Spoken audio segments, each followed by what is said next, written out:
Ma maman est décédée il y a 3 ans et j'avais conservé un dossier, je crois que je vous en ai parlé. Et suite à un rendez-vous chez une micro-kiné, qui est l'application manuelle euh, de toucher du corps de la théorie polyvagale que je pratique en coaching, elle m'a appris de ce soin qu'il y a eu un événement majeur qui s'est passé lorsque j'avais 10 ans. Et j'ai du mal à comprendre au moment de la séance. Je ne voyais pas. J'étais kidnappée à l'âge de 11 ans par ma mère, mais à 10 ans, je ne voyais pas. Et donc, en revenant chez moi, j'ai repris ce dossier.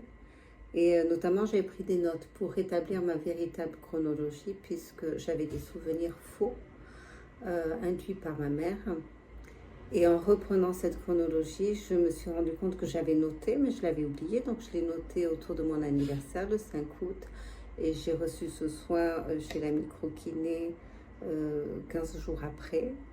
Et donc, j'avais déjà oublié mes notes. Et donc, j'avais écrit qu'à 10 ans, j'ai eu un accident de voiture assez important. Et en réalité, mon père a voulu se suicider avec moi et mon frère dans la voiture. Donc c'était une route qu'il connaissait par cœur, enlacée en descendant de la montagne. Et au lieu de prendre à droite, c'était un grand virage, il a pris à gauche. Et la voiture est restée plantée dans un rocher. Voilà, cette mémoire-là est restée dans mon corps. Tout ça pour vous dire que ce qu'on croit être notre vérité, notre histoire, mérite d'être confronté à la mémoire du corps. Et c'est pour cela que je pratique le coaching en neurobiologie, pour que, au-delà des traumas, on retrouve une vérité sincère avec laquelle on puisse vivre de manière souveraine. À bientôt les chéris.